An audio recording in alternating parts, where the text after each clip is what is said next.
Donc, bonjour tout le monde. Je crois qu'on est en direct de notre page Facebook de ma classe en boîte. Donc, exceptionnellement, aujourd'hui, on va être en direct sur notre page Facebook directement. On va mettre quand même l'enregistrement de la vidéo sur le compte de mon groupe pour tous. Donc, vous allez pouvoir visualiser la vidéo en rediffusion sur les deux plateformes. Donc, aujourd'hui, on a un invité. Donc, je vais laisser le soin à Marika de présenter notre invité et de nous dire le sujet du jour. Oui, donc aujourd'hui, on a la chance de parler de sciences avec Ismaël Koné, qui est enseignant de sciences au collégial, puis qui a beaucoup d'expérience aussi dans le domaine des sciences. Donc, peut-être juste nous faire une petite présentation là, de ton parcours, tout ça. Puis après ça, on pourra embarquer dans le sujet vraiment des sciences, puis donner des conseils un petit peu plus concrets aux parents. Là, on a déjà eu beaucoup de questions. Puis si vous en avez d'autres, n'hésitez pas à commenter sur Facebook pour qu'on puisse y répondre. Là, il y a toujours un petit délai, mais faites-vous-en pas, on ne vous oublie pas, puis on va répondre à toutes les questions qu'on reçoit. Donc, je me présente Ismaël Koné, professeur de chimie au Collège La Flèche de Trois-Rivières. Mon parcours par rapport aux sciences a été très, très intéressant, en tout cas de mon point de vue. Toujours eu beaucoup d'intérêt pour les sciences. Quand j'étais étudiant au baccalauréat en chimie, j'étais animateur de petits débrouillards à l'époque, c'est comme ça que ça s'appelait. Donc, j'ai travaillé longtemps avec les jeunes.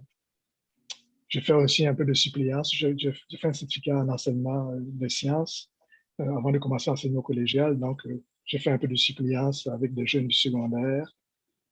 Et donc, depuis 25 ans, maintenant, j'enseigne au collégial. J'essaye d'être le plus proche possible des jeunes, aussi bien du collégial que du primaire, secondaire, pour les inciter à aller vers les sciences. Ça fonctionne bien, en tout cas, par expérience. Là, la matière passait bien avec des bonnes Le micro, méthodes. est-ce que ça va bien? Vous m'entendez bien? Oui, tout va bien. Okay. Le son est parfait. Oui, exactement. Donc, merci pour la présentation. Justement, là, côté essayer d'être proche des jeunes, rendre ça intéressant, on a beaucoup de parents qui nous disent que leurs jeunes, ça ne les intéresse pas, les sciences. Ils essaient de leur montrer des façons intéressantes d'expliquer des phénomènes, puis le jeune n'est juste pas intéressé par ça. Là. Comment on fait pour que ça devienne intéressant pour les enfants puis qu'ils aient le goût d'apprendre les phénomènes scientifiques qui les entourent? Dans un premier temps, il ne faut rien imposer aux jeunes. Souvent, les parents veulent imposer des choses aux jeunes. Commencer des sciences tout de suite de haut niveau, ça ne marche pas.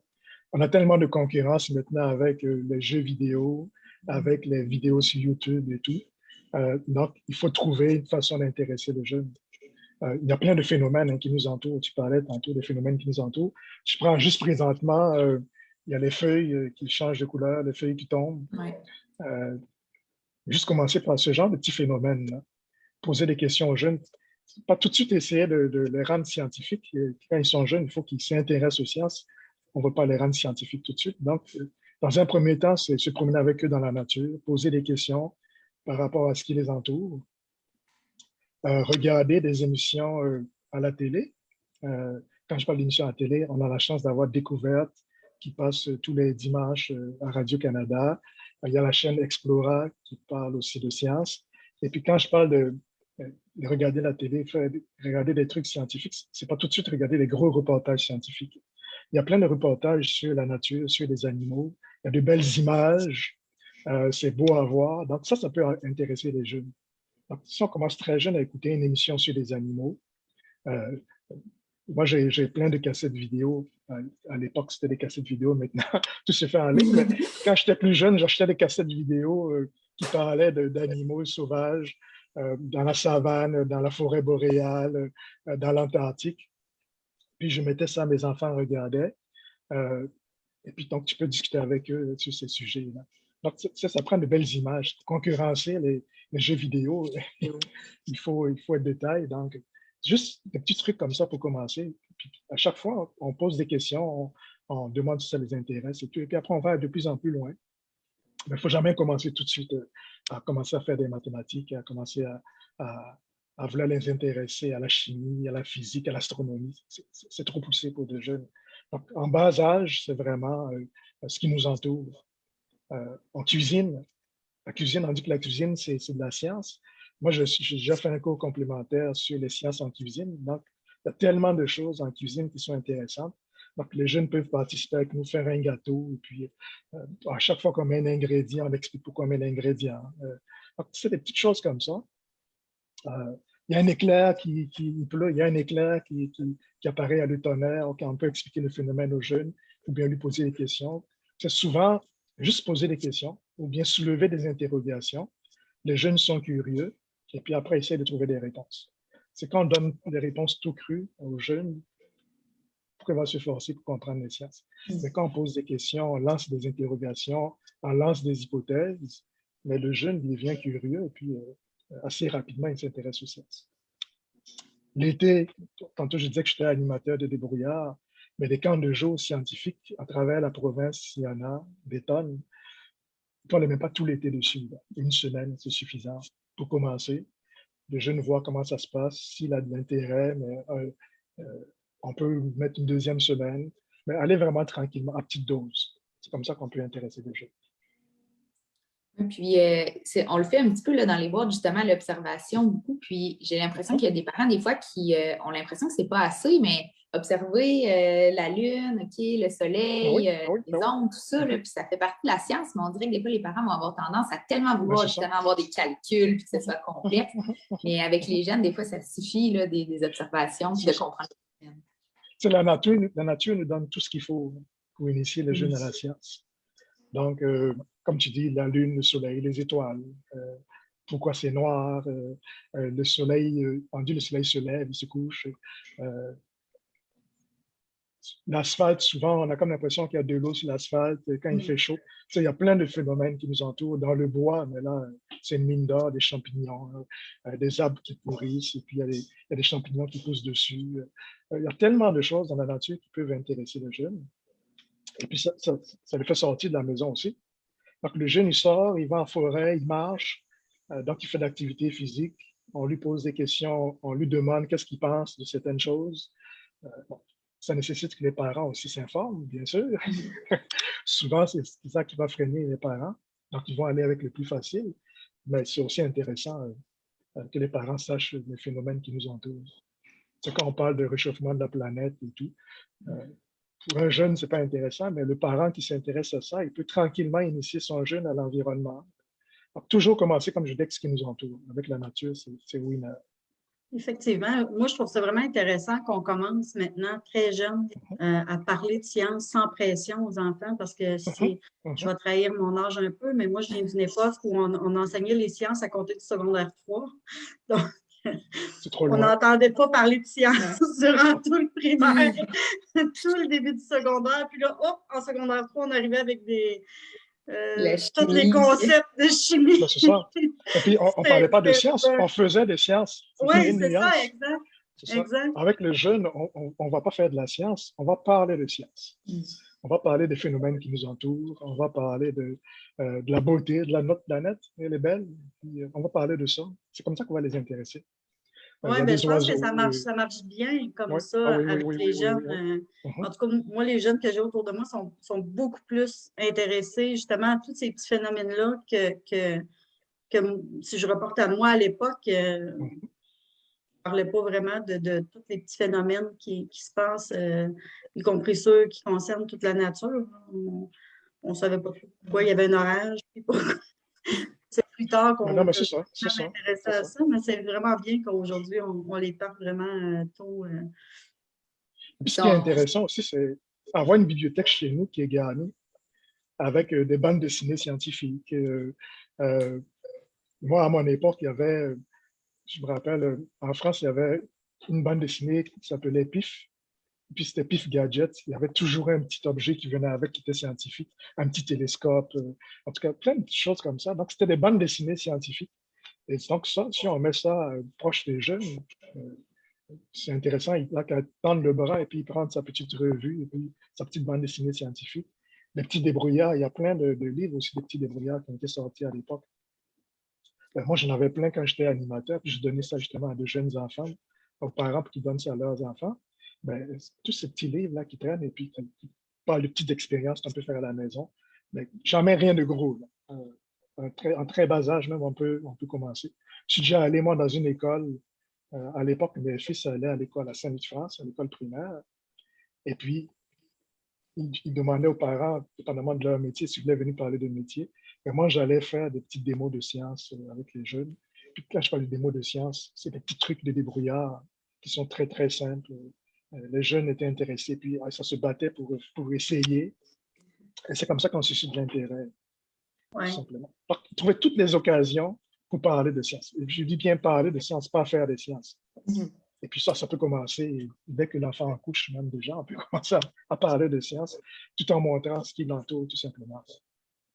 Puis, on a beaucoup là, de parents, ou même Claudia à la maison avec les poules, tout ça, qui vont nous dire, on avait une maman qui nous a dit, nous, on a une ferme, puis on se sert beaucoup de ça pour faire des apprentissages scientifiques. Il y en a qui habitent en campagne, justement, qui vont se servir de la nature et tout. À l'inverse, quelqu'un qui habite au centre-ville de Montréal, dans le 18e étage d'une tour, qui n'a pas vraiment accès à une cour, dans un petit appartement, qu'est-ce qu'on peut faire pour faire des apprentissages scientifiques concrets là, si on n'a pas trop de ressources naturelles autour de nous?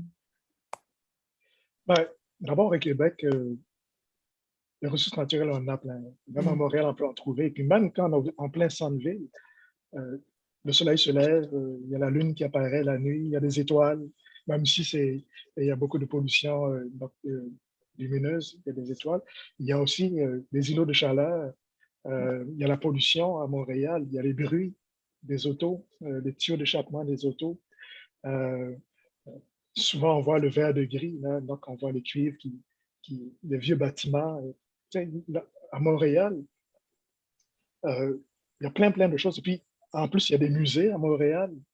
Il y a plein d'activités qui sont faites pour les jeunes, donc encore plus que en région. Donc, pour attirer les jeunes aux sciences, souvent, ça peut passer par une petite pièce de théâtre faite pour des enfants.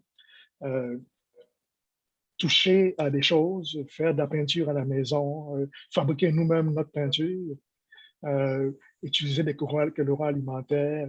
Puis là, on parlait de petites expériences qu'on peut faire, mais là, en ville, on peut le faire chez nous à la maison.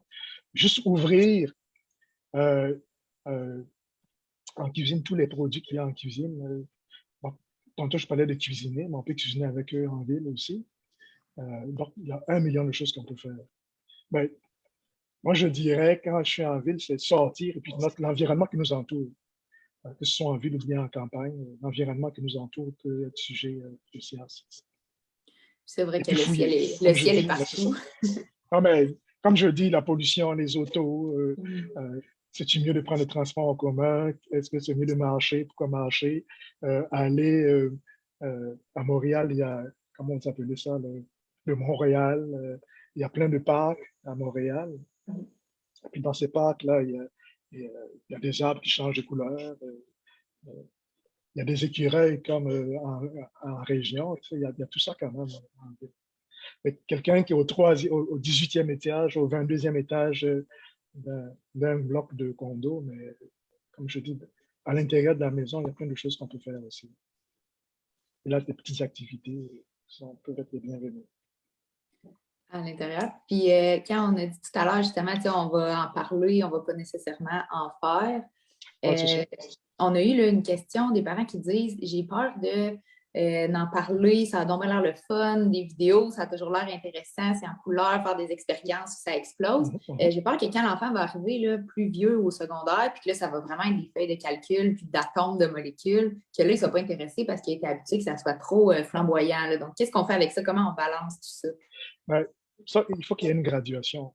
Et puis souvent, moi, je me rappelle au collégial, quand on avait de la visite des jeunes du secondaire, dans mes débuts, ce qu'on faisait, on faisait des expériences qui explosaient. Et puis assez rapidement, on s'est rendu compte que ce n'est pas ça la réalité de l'enseignement de sciences. Quand les jeunes vont arriver au collégial, ils vont faire de la chimie, ils vont faire de la physique, mais il n'y a rien qui explose. Donc, il peut y avoir une désillusion. Donc, c'est important d'aller de manière graduelle. Quand ils sont petits, c'est les images, c'est les couleurs qui les attirent. Mais assez rapidement, on va les amener voir des conférences. Moi, à 12 ans, j'allais voir les grands explorateurs. Donc, les grands explorateurs, c'est des gens qui voyagent à travers le monde et puis qui font des reportages sur certaines parties du monde qui sont intéressantes. Ça peut être aussi bien en ville qu'en campagne. Juste susciter cet intérêt, et puis ça n'a rien de scientifique, aller voir les grands explorateurs. mais ça implique une curiosité. Les enfants, il faut qu'ils soient curieux de nature. Donc, un enfant qui est curieux de nature, mais va être plus attiré par les sciences que quelqu'un qui n'est pas curieux. Donc, la curiosité et la science, ça va de pair. Donc, susciter l'intérêt, amener voir une pièce de théâtre, euh, euh, et puis après, s'abonner, comme je dis, à des revues scientifiques. On a des revues pour jeunes, et puis des revues qui sont de plus en plus pour des gens, des jeunes qui apprennent à l'école. Alors, quand on commence à faire des sciences à l'école, pour montrer que les sciences, c'est pas juste sur un tableau que ça se passe ou bien sur un PowerPoint, les revues scientifiques pour jeunes peuvent contribuer à montrer comment ça s'applique dans la vraie vie. Donc, moi, je dirais toujours au début, c'est montrer vraiment le lien entre la science et puis la vie qui nous entoure. Puis tranquillement, mais le jeune, quand il est curieux, il veut comprendre comment ça se passe. Mais là, on lui dit que à l'école, tu vas apprendre à faire des calculs pour comprendre comment les scientifiques ont fini par comprendre ce qui se passe autour de nous. Les phénomènes physiques. Tu sais, les scientifiques, à l'époque, c'est par observation que ça se passait. Ils observaient, puis après, ils ont essayé de mettre des équations mathématiques pour essayer de comprendre ce qui se passe.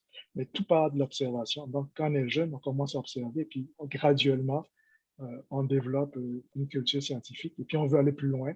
Donc, aux études, on comprend ce qui se passe. Puis le programme aussi du ministère, c'est ça, là, nous, dans les activités qu'on crée, le premier cycle en sciences, même en univers social, bien, c'est beaucoup ça, là, observer, puis comprendre les caractéristiques de base, être capable de dire, bien, cet objet-là, il est bleu, il est dur, il est solide, etc. Ah, ça, c'est vivant, ça, c'est pas vivant. Pour après ça, là, être capable de faire des expériences, de comprendre. Donc, même le programme du ministère, c'est ça au premier cycle. Fait qu'inquiétez-vous pas, les parents, c'est normal là, de faire juste ça avec les plus jeunes. Essayez pas toujours d'aller mettre un calcul savant derrière ça. Puis justement, est-ce que quand on fait des expériences avec les plus jeunes, il faut toujours leur expliquer pourquoi c'est ça, puis c'est quoi la théorie derrière ça? Non, pas forcément. Non, c'est ça. Il Il faut piquer la curiosité. Comme je dis, un jeune qui est curieux va être plus attiré vers les sciences à un moment donné. Puis il peut être attiré par d'autres choses. Là. C'est pas, les sciences, c'est pas la seule chose qui existe dans la vie. Mais la curiosité et puis les sciences, comme je dis, ça va de pair. Donc, si on explique tout, mais le jeune a tout cru dans la bouche, pourquoi il va se forcer pour comprendre? Donc, le plus important, c'est faire des expériences, piquer la curiosité, émettre des hypothèses éventuellement, ou bien pousser le jeune à émettre des hypothèses.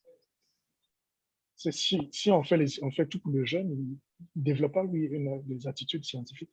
Mais si on lui permet, on lui pose des questions pour que lui-même émette des hypothèses, mais tranquillement, il va essayer de comprendre. Moi, je suis enseignant au collégial, comme je l'ai dit, puis souvent, je pose à mes étudiants, je parle des phénomènes qui nous entourent, juste les feuilles, pourquoi ça change de couleur. Ils sont capables de faire des grosses opérations mathématiques, ils sont capables de faire des grosses expériences en chimie au laboratoire. Mais la majorité ne sait pas pourquoi les arbres changent, les feuilles changent de couleur. Pour moi, c'est la base. Quand il neige, pourquoi il y a de la poudrerie? Pourquoi souvent c'est des gros flocons? Pourquoi souvent c'est de la poudrerie? C'est des phénomènes. Ils vivent au Québec, depuis qu'ils sont nés, il neige, l'hiver, l'automne, les feuilles changent de couleur. Au printemps, il y a des nouvelles pousses qui apparaissent. Mais les phénomènes de photosynthèse et tout, ils ne sont pas calés dedans, ils ne comprennent pas trop ce qui se passe. Ils voient le phénomène, mais ils ne sont pas capables d'expliquer. Même au collégial, puis je suis sûr même à l'université, il y a certaines personnes qui ne sont pas capables encore de l'expliquer. Mais pour autant, ils vont faire de grosses études scientifiques. Donc, pour moi, si on veut intéresser plus de jeunes aux sciences, il faut dès le départ qu'ils comprennent le monde qui nous entoure et puis par l'observation, tout simplement au départ. Puis, on en a parlé ça dans le podcast sur la gestion des émotions avec Fabienne, pour ceux qui l'ont écouté. C'est d'être un modèle aussi pour les enfants. Si le parent, quand il se passe quelque chose, dit « je ne pose jamais de questions », quand l'enfant pose des questions puis que le parent répond « ah, je ne sais pas, tu es bien fatigant », bien, l'enfant ne va vraiment pas être porté à être curieux. Puis, ça me fait penser, Claudia, à ton plus vieux. C'est quoi que tu as dit la semaine passée? Je ne sais pas trop. Puis, il t'a comme répondu comme si c'était super évident, mais c'était quelque chose de scientifique. Là. Pour le dé. Oui, c'est ça, exact. Oui, c'est ça, c'est parce que dans les boîtes de ma classe en boîte, on a une activité qui a été préparée pour parler des statistiques. Donc, c'est avec des dés. Puis il faut qu'ils lancent le dé 20 fois, puis noter les observations pendant 20 fois. Puis après, il faut qu'il y ait des réflexions par rapport aux résultats qu'ils obtiennent. Bon, puis là, au niveau des résultats, il y avait de la misère à comprendre qu'est-ce qu'il fallait qu'ils répondent. Fait que J'ai dit, ben, tu sais, observe. Puis là, bon, il y a beaucoup plus de 3 que tous les autres nombres. C'est ce que tu remarques ça. Puis là, il me dit, oui, oui. Puis il dit, ouais, il n'y a pas de 4 non plus. Puis là, après, là, j'ai dit, ouais, c'est ça, tu sais, il y a pas de 4 non plus. Fait que j'ai dit, tu sais, tu vois, c'est le hasard, tu sais, t'as lancé le dé, puis bon. Puis il me dit, ouais, mais maman, il n'y a pas de hasard là-dedans. Le dé de ma classe en boîte, la façon qu'il est fait, il est fait en carton, puis c'est un cube qu'on plie les bords, donc il se retrouve à être plus pesant d'un côté que de l'autre. Fait qu'il me dit, c'est pas le hasard, c'est le fait que le poids est mal réparti dans le dé, donc c'est normal que ça tombe toujours sur le poids. Donc, c'est ça. C'est magnifique, ça. Oui, oui. Il est vraiment toujours comme ça. Oui, il est toujours comme ça. Il est intéressé, c'est ça. Si je peux donner un truc de vécu à d'autres parents, moi, dès que les enfants étaient tout petits, moi, j'ai rien à voir là-dedans. C'est vraiment mon mari qui était très, très, très attentif à tout ça, là, parce que dès le jeune âge, ils commencent par eux-mêmes, les enfants, à vouloir faire des expériences, vouloir. Moi, je me rappelle, les deux ont fait ça. Ils faisaient des expériences scientifiques dans la douche. Donc, ils prenaient des bols en plastique, ils mettaient de l'eau dedans, ils mettaient du shampoing, puis ils laissaient la mousse arriver, puis là, ils disaient, je suis un scientifique, je fais de la chimie même. Puis mon mari encourageait beaucoup ça. Il disait, oui, c'est vrai, tu fais une expérience. Puis après ça, je me rappelle aussi avec de l'eau, juste de l'eau puis du colorant alimentaire dans une cuisine. Ils en ont fait plein de fois, juste mélanger les couleurs dans. Puis on va faire, papa vient ici, on va faire une expérience. Puis ils prenaient juste les couleurs de colorant alimentaire. Fait que ça a vraiment commencé comme ça, mais puis mon plus vieux a eu vraiment la chance d'avoir un professeur très tôt au primaire. Qui leur a parlé d'une application scientifique, que c'était des vidéos vraiment cool là, à regarder pour les enfants. C'est vraiment avec ça que ça l'a vraiment beaucoup accroché. Là. Il était vraiment très, très, très intéressé par ces capsules de vidéos-là sur le web. Puis ça a juste continué après. Là. Puis c'est ça, je pense, c'est de répondre effectivement aux questions au fur et à mesure. Je pense que c'est... Les enfants ils sont curieux de nature. Hein? Dès qu'ils commencent à parler, c'est pourquoi. Ouais. Et puis, Marika, tu le disais tantôt, quand on disait, ah, maintenant, je n'ai pas le temps, maintenant, mais tu poses trop des questions, on les éteint. Mais autant, naturellement, ils sont curieux, les jeunes. Donc, c'est juste attiser cette curiosité-là, puis s'assurer qu'elle reste le plus longtemps possible. Puis comme ça, ils vont être portés vers les sciences. Des petites expériences, comme vous dites, à la maison, il y en a tellement de choses qu'on peut faire. Jus de citron, vinaigre, petite vache. On a tellement de choses, et puis qui ne sont pas dangereuses là, dans une cuisine. Et puis, on peut faire plein de petites expériences. Et puis, sous supervision aussi. Le thé autour d'un feu, il y a plein de choses qu'on peut faire. Et puis, donc, c'est vraiment piquer la curiosité. Puis, je dirais entretenir la curiosité des enfants parce que naturellement, ils sont curieux en bas âge. Je parlais de ça avec Christian Bouchard du collège qui va venir à un épisode dans 2 semaines, si je me souviens bien. C'était par rapport au français, mais il m'a dit, là, je ne vais pas vendre son punch non plus, mais il m'a dit souvent les parents ont peur de montrer qu'ils ne savent pas ou qu'ils font des erreurs, fait qu'ils vont comme essayer de dévier la question. Puis c'est un peu le même principe en sciences que je suppose. Donc, si un parent ne le sait pas, lui, c'est pourquoi qu'il y a des éclairs, il va peut-être être porté à ne pas répondre ou à dire, ben là, arrête de poser des questions, mais ça peut être un moyen aussi de dire, on va le chercher ensemble. C'est ça, mais oui, effectivement. C'est un moyen de chercher ensemble pour montrer que la science, elle n'est pas infuse, on n'est pas scientifique, et puis on apprend à être scientifique. Si on a des lacunes en science, mais avec l'enfant, on s'attelle et puis on essaie de trouver une réponse ensemble. On fouille ici maintenant dans la chance avec, d'un clic, on peut trouver plein de réponses. Moi, quand j'étais jeune, c'était dans les livres qu'on fouillait, et puis ça reste que trouver des réponses, maintenant, c'est tellement facile qu'il n'y a pas de raison pour qu'on dévie la question des jeunes. Puis on peut relancer la question en disant, OK, mais viens, ensemble, on va essayer de trouver une réponse, tout simplement. Puis le jeune il sera bien content. C'est le téléphone ou bien la tablette qui sert juste à jouer, mais ça peut servir à trouver des réponses à nos questions aussi.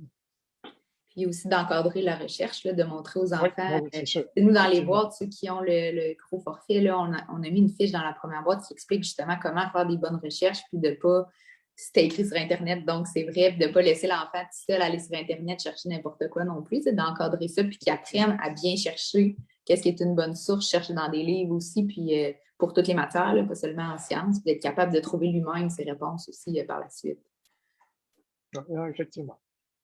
Développer l'esprit critique des jeunes, c'est primordial. Oui, exactement. Puis ça peut quand même beaucoup passer par les sciences, justement, vu que c'est une matière où il y a de la réflexion, plus que, par exemple, en français, ça s'écrit comme ça, donc ça s'écrit comme ça. En sciences, il y a beaucoup de façons là, d'expérimenter, de faire des recherches aussi qui peuvent être faites justement en famille, là, même si les parents ne savent pas. Puis je pense que c'est ça aussi, là, on a des questions des fois de parents qui disent, moi, je suis pourrie en sciences, ça ne m'intéresse pas, je ne sais pas quoi faire avec mon enfant, mais justement, apprenez-le avec lui. Souvent, quand on dit je pourrais en sciences, on fait référence aux études de sciences, aux études scientifiques. Ce qui, pour moi, est différent de la science qui nous entoure. Oui, c'est ça. Je pense que c'est important. Surtout au niveau primaire, là, c'est tellement simple de juste essayer de comprendre tous ces phénomènes-là avec les enfants.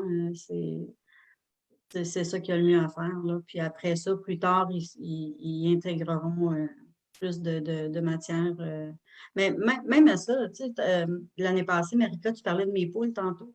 Mais on peut commencer, même jeune, à faire des tableaux pour récupérer des données. Donc, moi, on avait fait l'expérience l'année passée avec des œufs fécondés. Puis bon, à chaque jour, ils notaient la température, de la pondeuse. Là, donc, il fallait qu'ils notent toutes ces données-là scientifiques. Puis après ça, on a observé l'éclosion des poussins et tout ça. Donc, des fois, c'est juste de chercher un peu autour de nous. Puis on est capable d'intégrer des choses intéressantes et le fun là, pour les jeunes, pour les captiver leur attention.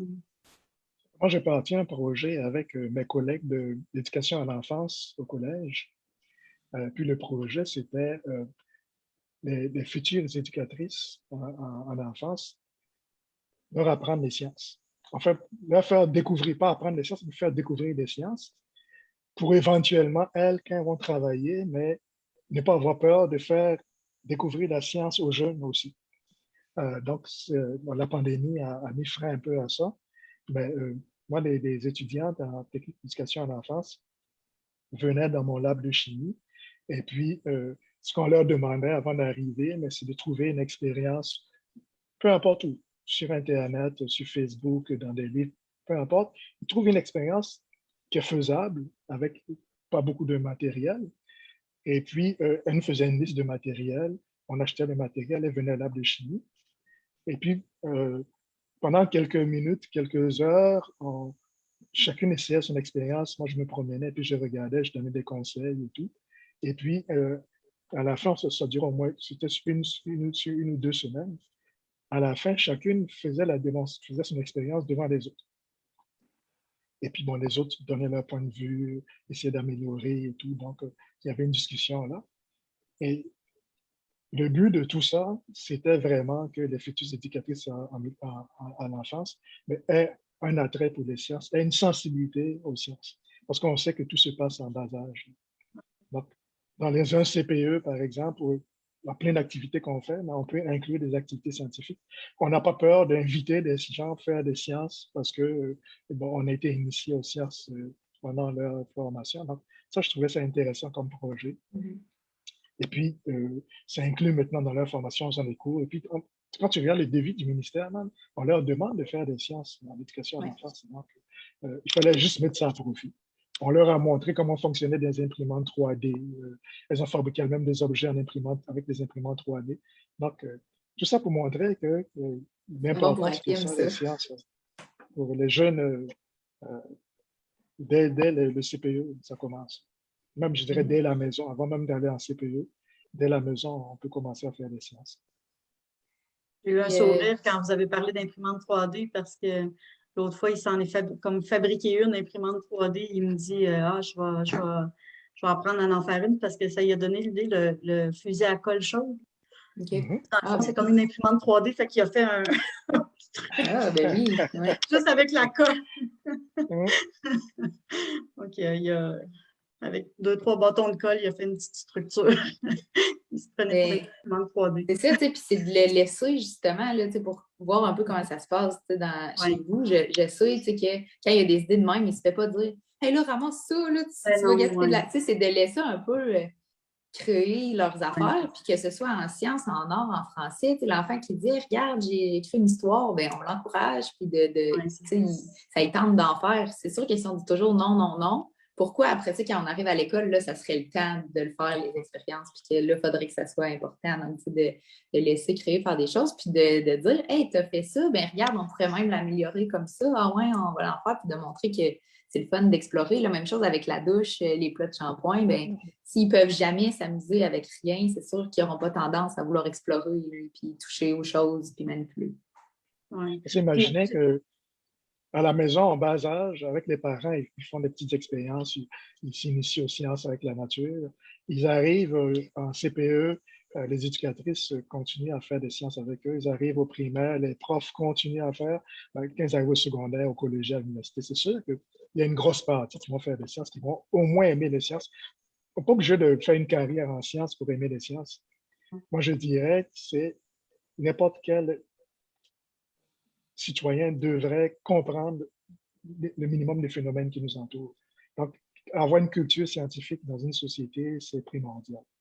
Ça empêche, justement, tantôt, Marika, tu disais, quand ils vont chercher sur Internet, on voit l'esprit critique et tout, mais quand c'est développé depuis qu'on est jeune, on a un esprit critique, on a une conscience, une culture scientifique qui fait qu'on ne gobe pas n'importe quoi et puis on reste critique en tout cas. Exact. Puis moi, justement, personnellement, là, je me faisais souvent poser la question parce que j'ai fait mes sciences nature au cégep en sachant pas trop ce que je voulais faire. Là. Dans ce temps-là, c'était très, ouvre-toi toutes les portes, fais tes sciences, t'es bonne à l'école. Puis finalement, les études universitaires que j'ai faites, j'aurais pas eu besoin de mes sciences. Puis je me suis souvent fait demander, ah, ben là, avoir su, tu n'aurais pas fait tout ça, hein, tu serais allé dans d'autres choses. Puis pour vrai, je regrette vraiment pas de l'avoir fait parce que c'est des connaissances que j'aurais pas nécessairement appris en lisant ou en écoutant la télé, tandis qu'il y a des connaissances plus type sciences humaines, politique, tout ça, bien, on peut les acquérir, j'ai l'impression, plus facilement à l'extérieur, mais je suis vraiment contente de l'avoir fait, là, mes sciences, même si ça n'a pas toujours été facile. Il y avait certains cours là, que je me disais, oh mon Dieu, qu'est-ce que je fais ici? Mais au bout de la ligne, je suis vraiment contente là, de l'avoir fait. Puis c'est des connaissances que je n'aurais pas eues ailleurs, je pense, puis qui me permettent maintenant, justement, quand je fais les exercices pour les enfants en sciences, tout ça, bien, d'avoir d'autres connaissances. Là.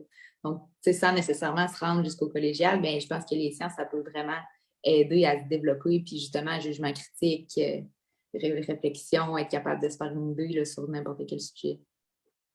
Les jeunes, dès le primaire, ils peuvent commencer à faire expo-sciences. Il y a expo-sciences pour le primaire. Au secondaire, il y a certaines écoles secondaires qui vont pousser les jeunes à s'inscrire à faire le concours d'expo-sciences. Ils vont les superviser et tout. Puis ces jeunes, ils prennent goût à ça. Il y a plusieurs écoles qui font des concours de robotique. Les garçons, les petits garçons, ça vient les chercher. Donc, il y a 1 million de choses qu'on peut faire. Je donne un exemple, moi, au niveau collégial. Marika, je l'ai eu comme étudiante. Et puis, un hiver proche de la Saint-Valentin, Marika dit hey, est-ce que tu peux nous faire un cours sur la chimie de l'amour? Et puis j'avais dit ah ben oui, pourquoi pas? Saint-Valentin, c'est thématique et tout. J'ai dit ah, mais pourquoi pas? J'ai dit OK, là, l'idée que tu lances, moi, je la trouve excellente. C'est sûr que je vais faire un cours sur la chimie de la science, sur la chimie de l'amour. Ce ne sera pas à la Saint-Valentin parce que c'est trop proche. Mais je l'ai fait, je ne sais plus à quel moment de la session. Mais Marie, qui à l'époque allait faire des camps d'entraînement à l'extérieur et tout, puis je tenais à ce qu'elle soit là. Donc, quand elle est revenue, je fais le cours de chimie de l'amour. Et puis, c'est devenu un running gag chaque année, mais proche de la Saint-Valentin, mais je fais un cours sur la chimie de l'amour. Donc, je trouvais un espace dans mes cours pour faire ça. Moi, j'enseigne la chimie organique et puis la chimie de l'amour ou la chimie organique. Il y a un lien qui est tellement étroit. Donc, les étudiants, ils perdent pas leur temps. Ils apprennent et puis c'est cocasse. On prend des images, on rend ça drôle aussi. Et puis, les étudiants adorent ça. Puis, il y en a plein qui ne font pas de sciences après, là, qui sont en sciences nature, qui vont aller ailleurs comme toi, Marika. Mais c'est un petit cours comme ça qui était relax et puis qui nous ont appris des choses. Mais, ça fait que les jeunes ils adorent les sciences pour cette raison-là. Donc, imaginez à chaque niveau, on fait ce genre de choses. Comme je dis, il y a 4 saisons au Québec. L'été, l'automne, l'hiver, le printemps. On peut aller par thème comme ça. au primaire. Imagine des profs qui font des thématiques de sciences à chaque fois qu'il y a une saison qui change. Ben, tu viens intéresser les jeunes comme ça. Ça peut se faire à l'école, ça peut se faire à la maison aussi. Trouver des activités. Souvent, les parents ont tendance à attendre qu'on nous dise « Ah oui, qu'est-ce qu'il faut que je fasse? Qu'est-ce qu'il faut que je fasse? » Non, non, les parents aussi, il faut qu'ils soient curieux, il faut qu'ils développent une certaine curiosité. Il faut qu'avec le jeune, ils trouvent qu'est-ce qui nous intéresse, nous dans notre famille, là, c'est quoi qui nous intéresse? Est-ce que c'est la nature? Non? Oui, c'est peut-être oui, peut-être non, peut-être c'est d'autres choses. C'est les reportages qui passent à la télé, c'est peut-être la pollution à Montréal ou bien les tuyaux d'échappement, les gaz qui sortent. Donc, trouver un intérêt familial et puis le développer le plus possible. Et puis, le plus important, c'est développer une curiosité, développer une culture scientifique. Oui, puis j'aurais envie de dire, les parents qui nous écoutent présentement, puis qui n'ont pas vraiment d'intérêt, eux, pour la science, puis qui ne connaissent pas vraiment toute l'information là, sur les phénomènes, mais qui ont des enfants curieux et tout ça, ce serait vraiment important. Puis il n'est jamais trop tard de commencer à s'intéresser à tous ces petits phénomènes-là. Tu sais, juste commencer. Il y a quelques semaines, je pense, on a posté là, des questions par rapport à l'automne, juste quand on va prendre une marche. On a posé quelques questions d'intérêt pour les enfants que vous pouvez susciter des discussions. Si les parents ne connaissent pas cette information-là, ça serait important que le parent, il n'est jamais trop tard pour apprendre, il n'est jamais trop tard pour changer un peu notre façon de faire. Donc, on peut se mettre à s'intéresser à la science dans le but d'être un bon modèle là, pour les enfants, puis les intéresser eux aussi après à cette science-là, puis à la chimie aussi. Donc, je pense que ce serait vraiment un message aujourd'hui important. Puis des professeurs comme vous qui marquent les élèves, c'est hyper important. Moi aussi, je me rappelle, j'ai certains professeurs, moi c'était un professeur de chimie qui m'avait vraiment beaucoup marqué. Puis je suis persuadée qu'il y a des gens qui nous écoutent qui sont allés au collège Marie de l'Incarnation en secondaire 3, il y avait une sœur qui nous enseignait. Puis à l'époque où c'était les sœurs qui enseignaient, elle était vraiment vêtue. C'était la dernière, en fait, qui enseignait encore vêtue du costume de sœur. Puis bon, l'été, tu sais, quand le bout de juin arrivait, on disait, mon Dieu, elle doit avoir chaud, tu sais. Puis il y a certaines élèves qui me disaient, tu sais, vous n'avez pas chaud avec votre tunique et tout ça.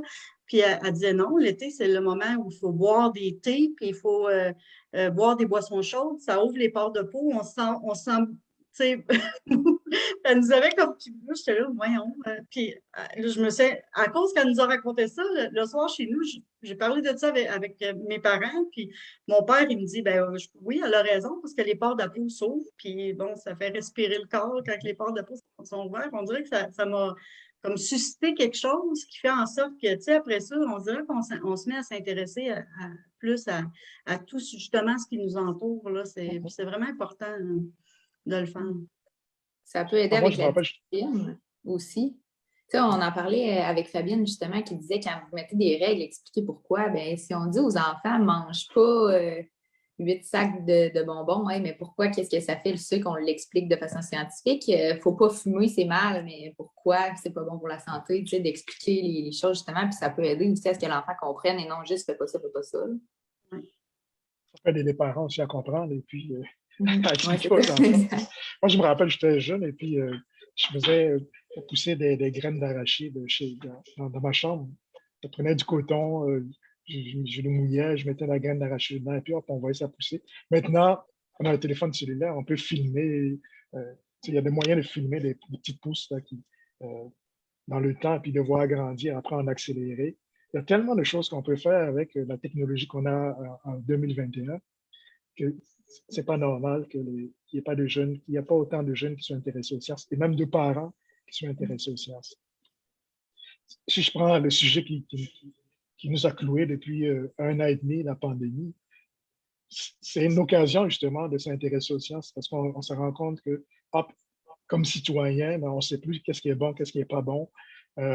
On se fie aux scientifiques, on se fie pas, on s'est rendu compte que comme société, il nous manquait quelque chose, il nous manquait une culture scientifique, une curiosité qui a fait que la pandémie, il y a beaucoup qui l'ont subi. Les gens ne savaient pas quelle décision prendre parce qu'ils étaient mal outillés du point de vue scientifique.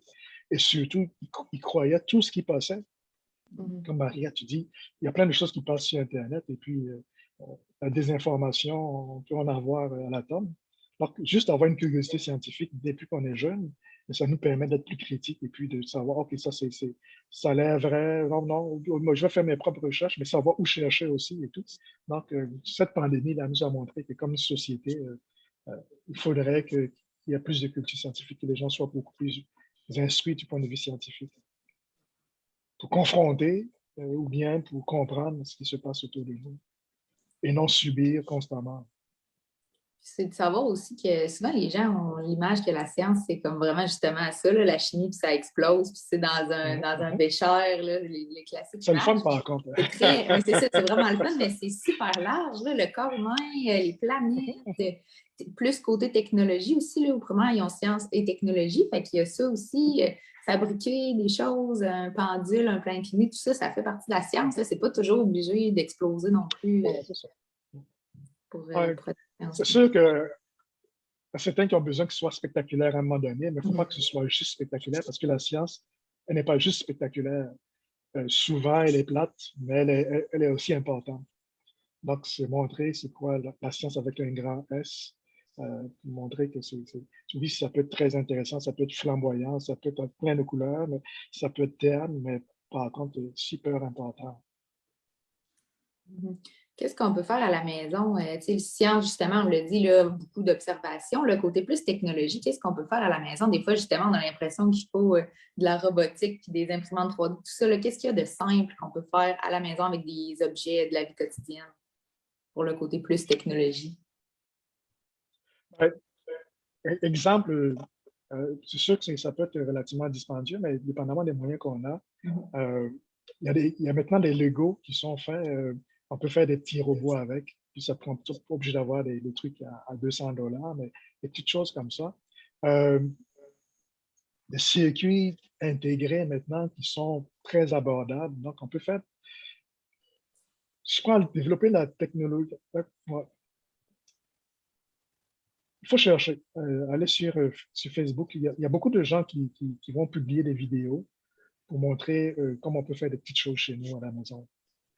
Donc, ça, c'est l'intérêt qu'il y a maintenant avec l'Internet. C'est que on n'a qu'à taper des mots-clés intéressants, scientifiques, puis on peut avoir des vidéos qui nous montrent plein de choses. Est-ce que c'est nécessaire de bricoler autant à la maison? Ça dépend de l'intérêt que les parents ont, ça dépend aussi de la facilité que les parents ont à faire certaines choses. Il faut aller, moi, je pense, avec ses talents. Ne pas essayer de faire plus que ce qu'on comprend, mais ce qu'on est capable de faire, parce qu'à un moment donné, ça peut être dangereux aussi. Exemple, si je veux faire des trucs électroniques, je vais jouer avec l'électricité, mais je ne sais pas comment ça fonctionne. Un jeune peut s'électrocuter avec, ou bien le faire en cachette, et puis quand on n'est pas là, puis donc il faut vraiment aller avec ses forces, et puis non ses faiblesses. Nos faiblesses, on peut les améliorer, on peut s'assurer qu'elles ne soient de moins en moins des faiblesses, mais comme parent, je pense qu'il faut aller avec ce qu'on peut comprendre, ce qui nous entoure à la maison, les choses les plus simples. Moi, je n'irai pas tout de suite avec les choses compliquées. Le jeune peut arriver avec des choses à la maison et puis nous montrer même comment ça fonctionne. Donc, si le jeune a cette liberté-là, parce que depuis qu'il est jeune, à la maison, il utilise la farine et puis on ne chicane pas pour ça. Il utilise des ustensiles, on ne chicane pas pour ça. Mais plus tard, il peut arriver lui-même, parce qu'il y a des choses qu'il a vues à l'école, et puis arriver à la maison, puis essayer de bricoler. Mais rapidement, comme ça, j'avoue que je ne serais pas, du point de vue, de toute façon, ce n'est pas mon domaine non plus. Là, je peux peut-être venir à la rescousse. Si tu me parles de chimie, là, je cherche le nom depuis tout à l'heure. Je cherche le nom depuis tout à l'heure, mais mon fils, mon plus vieux, s'intéresse beaucoup à la programmation. Puis, il suit une formation présentement, mais ils ont commencé avec une application que je pense que n'importe quel enfant pourrait apprendre tout seul parce qu'elle est très, très, très facile à comprendre. Donc, je vais mettre le lien sous la vidéo après à la fin. Puis, vous pourrez, dans le fond, c'est une petite application que l'enfant fait des programmations pour des petits jeux vidéo. Bien, pas des jeux vidéo, mais des applications il fait bouger des personnages et tout ça en faisant de la programmation qui est vraiment très simple. C'est vraiment la base là, de la programmation. Je me rappelle plus du nom moi non plus, mais j'ai entendu parler de ça. Puis il y a beaucoup d'écoles primaires qui font ce genre de choses. Hein. Et Oui. souvent, même les commissions scolaires ont des conseillers pédagogiques qui sont spécialisés dans ce truc et qui prêtent ces objets-là aux écoles. Moi, je me rappelle, tantôt, je parlais de ce que je faisais avec les étudiants en éducation en enfance. Et je sais que ces étudiants ont déjà côtoyé des jeunes d'une école primaire qui étaient à la maternelle et puis qui faisaient de la programmation, puis qui montraient aux éducatrices et aux futures éducatrices comment faire ça. C'est sûrement de ça que vous parlez, que tu parles, Claudia. Et puis, c'est des petites programmations, et puis ils sont capables à la maternelle de faire ça. Oui. Mais ça, c'est. Ils montraient aux éducatrices comment le faire. Oui, bien ça, ces petits robots-là de programmation, quand la pandémie est arrivée, mon fils était censé entrer en première année, puis moi, nous on a fait, j'ai fait le choix de les garder à la maison, là, les enfants, puis de leur faire l'école à la maison.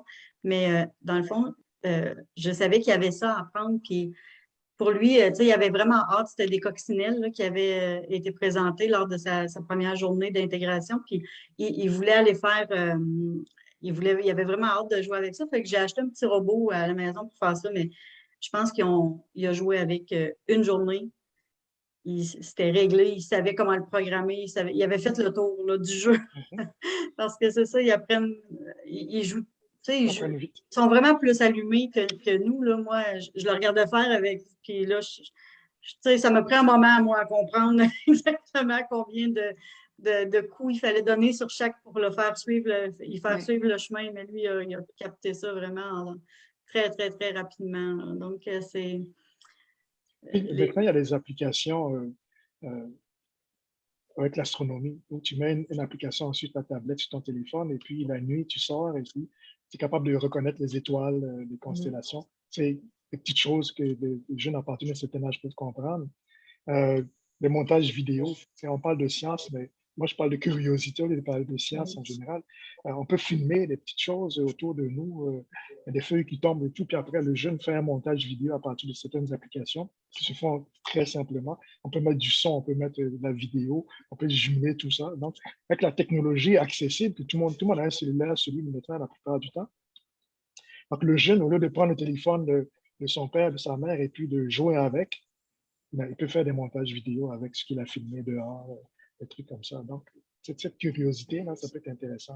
Comment utiliser les ordinateurs pour autre chose que jouer à des jeux vidéo?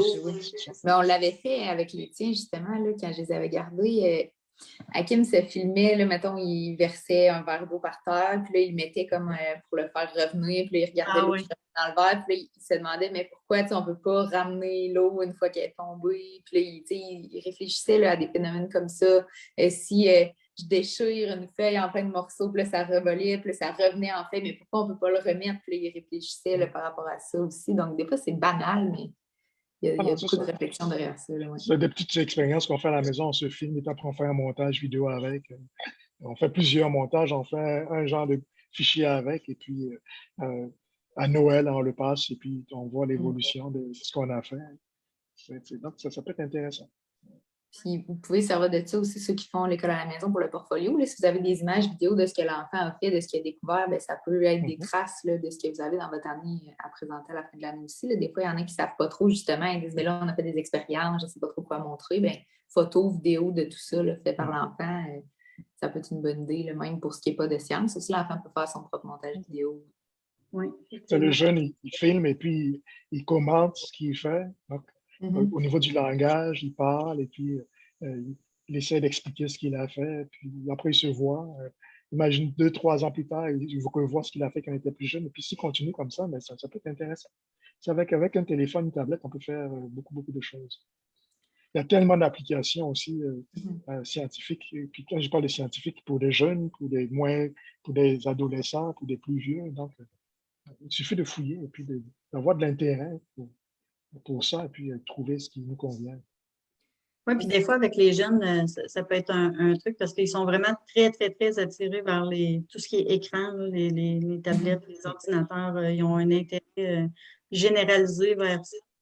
Mais de leur imposer une période où, OK, je te donne droit à la tablette ou je te donne droit à l'ordinateur, mais c'est pas pour jouer à des jeux vidéo.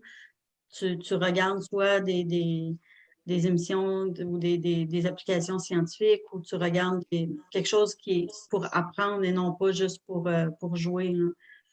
Donc, c'est une belle façon un peu de leur imposer quelque chose qui est quand même cool pour eux autres parce qu'eux sont ils ont quand même la tablette dans les mains, là, donc, Souvent, comme parents, on veut une recette. ouais. On veut qu'on nous dise, OK, mais fais ci, fais ça, puis tu vas voir, ton jeune va adorer ça. Oui, moi, je suis contre les recettes qu'on donne aux gens, parce qu'une fois qu'on a fait la recette, d'abord, moi, j'aime beaucoup la cuisine, et puis, comme j'ai donné des cours de sciences en cuisine, une recette, moi, ce que je faisais avec mes étudiants, on prenait une recette, et puis, je faisais les petits groupes. Tout le monde faisait la même recette, mais à la fin, on n'arrivait pas au même résultat. Donc, tout ça pour dire qu'une recette, ça ne convient pas forcément à tout le monde.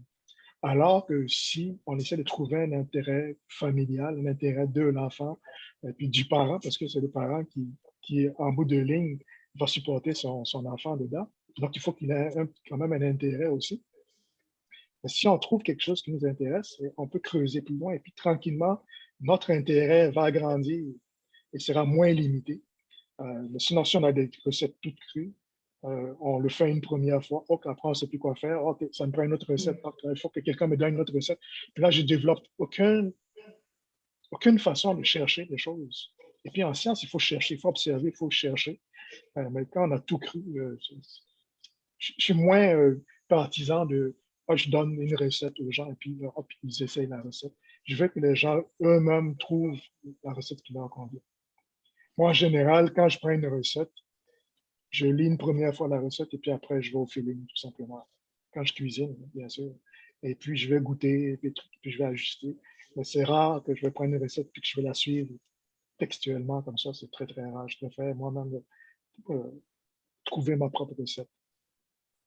Justement, là, ça ne marchera pas toujours, mais ça peut servir pour expliquer à l'enfant mais pourquoi là, ça a débordé du moule, puis pourquoi là, la pâte n'est pas cuite, puis des choses comme ça, pourquoi c'est trop sucré, des choses comme ça. Là. Fait qu'utiliser pas nécessairement les échecs, mais les petites erreurs, puis ce qui n'a pas fonctionné pour apprendre, puis pas juste faire comme on le jette, ça n'a pas fonctionné, puis on passe à d'autres choses, c'est d'expliquer aussi pourquoi, puis que les enfants, mais quand eux, ça leur arrive que leurs choses ne fonctionnent pas, ils comprennent pourquoi, puis ils soient portés à réfléchir et à dire pourquoi ça n'a pas marché, que ce soit ma recette, mon bricolage, mon texte, mon projet, peu importe, bien, ils vont être portés à réfléchir puis à trouver des solutions eux-mêmes.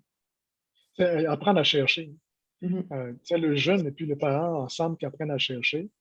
Plus tard, quand ils sont à l'école, ils ont un devoir à faire, ils ont un travail à faire à remettre. Ben, il faut chercher.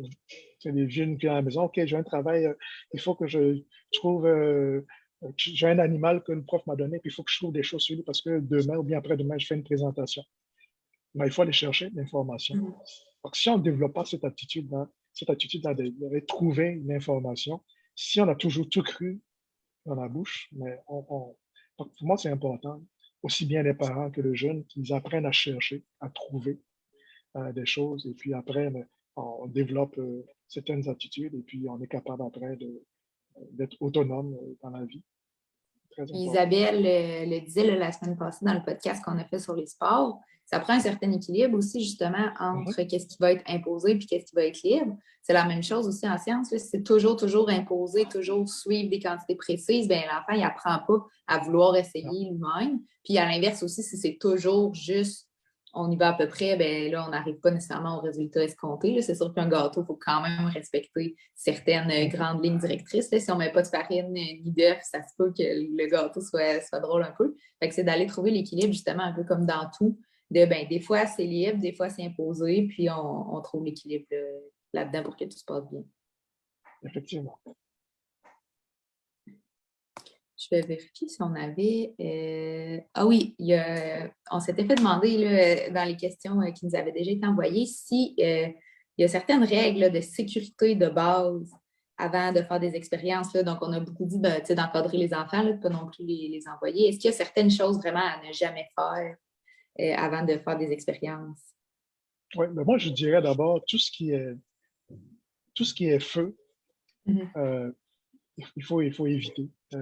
Même si c'est le parent qui fait l'expérience, puis le jeune ne touche pas, mais quand on n'est pas là, il peut vouloir faire l'expérience. Donc, dépendamment de l'âge que l'enfant a, certaines expériences qu'il faut proscrire, qu'il ne faut pas faire à la maison.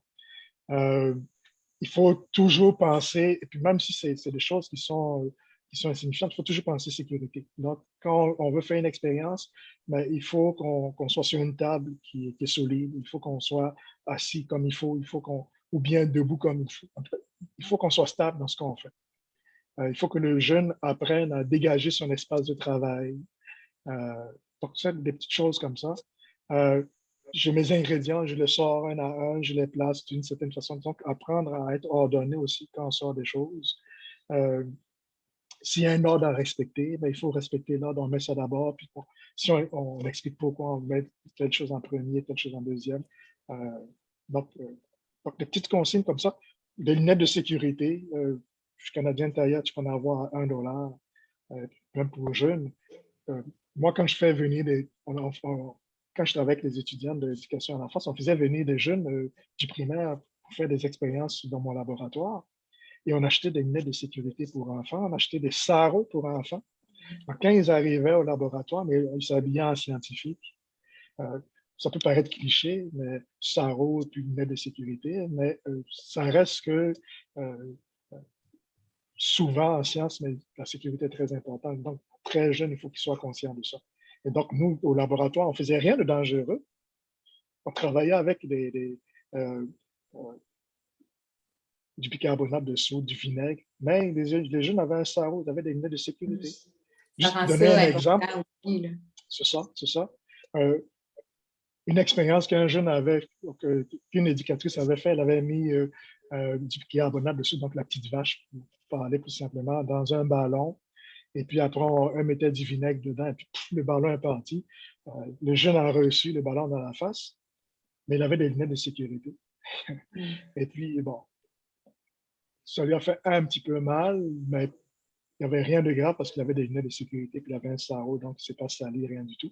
Mais, c'est des trucs banals, mais ça aurait pu être beaucoup plus dangereux que ça. Donc, des expériences qui, a priori, sont simples, ne sont pas dangereuses, mais un morceau de verre, un verre peut se briser et puis avoir des éclats de verre dans les yeux et tout. Donc, habituer le jeune à ce genre de sécurité-là. Comme je dis, des lunettes de sécurité, s'il a des lunettes de vue, ça fait aussi.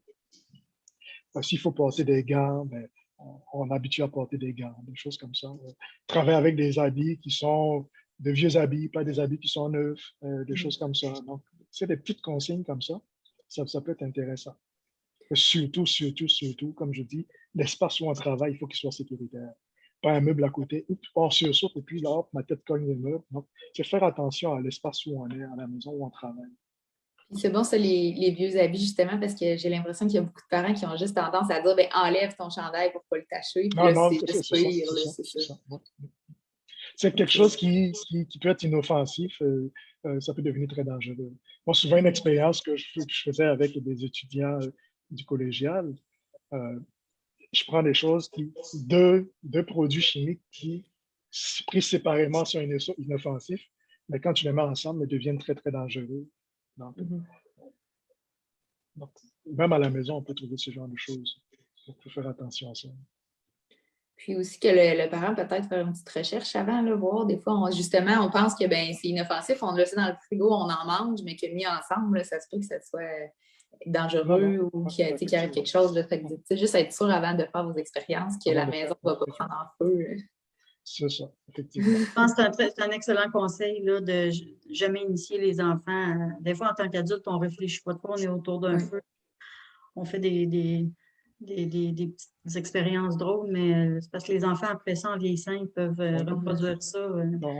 Ils vont être peut-être attirés à le faire, puis à le faire de plus grande ampleur. Puis là, c'est là que les accidents arrivent, malheureusement. Là. Il y a un certain âge. La science, ça peut être dangereux. Donc, on ne peut pas tout exclure, tout danger. Il faut que les jeunes soient conscients qu'il y a un danger. Mais il y a un âge pour apprendre aussi à jouer avec le danger. Donc, à partir d'un certain âge, on peut faire des expériences un peu plus poussées. Puis là, le jeune est conscient que, hop, ça, si je ne le maîtrise pas comme il faut, si je ne fais pas attention, mais ça peut être très dangereux. Donc, il y a un âge pour apprendre aussi. Puis, on le dit On peut souvent, pas... mais expliquer aux enfants, là, ils sont capables de comprendre. L'enfant, si on lui dit « Hey, c'est correct que quand tu es dans ton bain, tu joues avec ta mousse, pas de problème. » Mais ça, c'était l'expérience, c'est juste avec un adulte, puis c'est comme ça parce que c'est dangereux, puis de l'expliquer justement aussi. Puis même pour le côté gaspillage, là, on pourra en parler un peu plus, c'est correct de faire une expérience, mais là, à un moment donné, si l'enfant, ça fait 8 pots de vinaigre qui passent dans le gazon, puis le gazon est tout rendu jaune, mais on peut aussi l'expliquer, là. C'est correct, mais on ne gaspille pas non plus, puis l'environnement, là, tout ça. Est-ce qu'il y a une espèce d'équilibre là, de ne pas trop gaspiller de produits en faisant des expériences? Ou... Oui, mais ça, c'est primordial. De toute façon, le recyclage dans les expériences de science, c'est important. Prendre des pots de yogourt, prendre des pots maçons. C'est des choses qui iraient au recyclage ou bien iraient à la poubelle, mais si on peut les réutiliser, c'est l'idéal. On n'est pas obligé de tout faire à l'intérieur. Si on a une cour, on peut le faire à l'extérieur ou bien trouver un endroit sécuritaire à l'extérieur pour faire certaines expériences aussi. Oui, mais tout ce qui est gaspillage, le montrer très jeune, effectivement. Puis surtout réutiliser. Ça j'aime bien ça. On peut faire des expériences avec des feuilles de papier, mais des feuilles de papier, on peut prendre une feuille de papier qui est déjà tout écrit dessus, puis on peut faire des expériences avec. Du bricolage avec pour les bricolages, papier, on le faisait beaucoup, d'encourager à se faire comme un bac avec des choses qui iraient au recyclage, puis d'en garder d'avance. Pour pas arriver le jour où on va faire une expérience, puis là, on n'a pas de pot, on ne sait pas trop quoi faire, d'en garder là, justement des pots de yogourt, des rouleaux de papier de toilette, certains sacs peut-être, des bâtons pour brasser, on en a. Puis là, quand on va faire du bricolage, des expériences, on les a au lieu de devoir dire, dommage, le camion vient de passer, on n'a plus rien là, pour faire nos expériences. Ouais. Puis moi, je me rappelle, quand j'étais animateur de débrouillard, c'était avec les plus vieux, c'était en 5e, 6e année, on faisait des fusées avec des rouleaux de papier essuie-tout. Donc, il y a plein de choses qu'on peut faire à la maison si on fait des bonnes recherches. Mais par contre, comme je dis, il y a un âge pour faire certaines choses. Je ne ferai pas une fusée avec un jeune de 3 ans. Non, un jeune qui a 10, 11, 12 ans, qui est conscient des dangers, mais je fais une fusée avec lui. Puis on va après à l'extérieur et puis on fait le lancement de la fusée et tout. Moi, je l'ai fait avec mes jeunes et puis on allait même quasiment dans le bois pour faire ça. Ça s'assurer aussi au moment où on le fait parce qu'il ne faut pas mettre le feu non plus dans la forêt. Dans la forêt. Il faut être conscient de tout ça. Donc, c'est souvent des petites choses comme ça, on n'y pense pas. Et puis, tout, on s'en va, la fusée est partie, on ne la trouve plus. Hein. Le lendemain, il y a un feu en arrière de chez nous. Donc, il faut conscientiser les jeunes dans tout ça. Mais bon, il y a plein de choses qu'on peut faire, effectivement. Mais selon l'âge, il faut aller avec la compréhension de l'enfant par rapport au danger.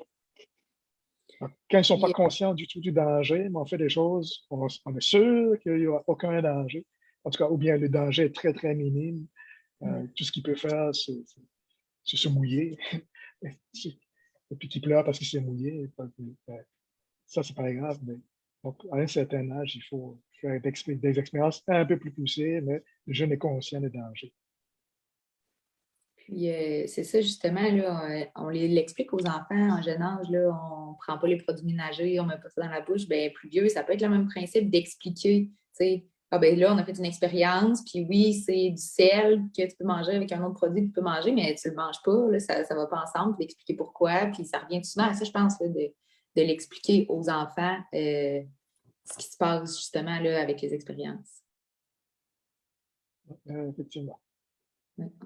Oh, on a eu une. Ouais, on a eu de la petite visite. On a eu de la petite visite. Donc, parfait. Mais écoutez, super. Donc, c'était vraiment intéressant de discuter avec vous aujourd'hui. Puis, j'espère qu'à la maison, que les parents sont plus ouverts à parler de science avec leurs enfants et vont faire les recherches puis faire ce qu'ils doivent faire pour intéresser les jeunes envers la science et la chimie. Puis donc, je vous remercie beaucoup, professeur, d'avoir partagé avec nous aujourd'hui ce moment-là dans le podcast. Ça me fait plaisir. Puis, c'est ça, là, si jamais il y en a qui ont d'autres questions qui n'ont pas été répondues, vous pouvez les écrire là, dans les commentaires, puis soit qu'on pourra les transmettre ou faire un autre épisode éventuellement là, sur d'autres sujets scientifiques là, pour y répondre. Donc, merci à tous ceux qui nous ont écoutés. Merci beaucoup, Ismaël, d'avoir participé. C'est très apprécié. Puis, nous, on va se revoir jeudi prochain dans un prochain épisode. Puis, on va être avec une ergothérapeute. Donc, on va pouvoir parler, qui est aussi une de vos anciennes étudiantes, Justine Ricard, Oh, du collège. Donc, ouais. Mhm. Puis, elle travaille avec des enfants qui ont le trouble du spectre de l'autisme. Donc, on va pouvoir parler là, OK. autant d'ergothérapie que du spectre de l'autisme. S'il y en a qui ont des questions, vous pouvez nous les envoyer à l'avance aussi. Puis, on pourra les transmettre à Justine avant l'épisode. Donc, jeudi, 15h, puis faites votre demande d'adhésion dans le groupe Ma classe en boîte pour tous pour pouvoir avoir accès à l'épisode en direct. Merci Merci beaucoup de m'avoir beaucoup. invité. Bye. Merci. Au revoir tout le Au monde. revoir. Bon.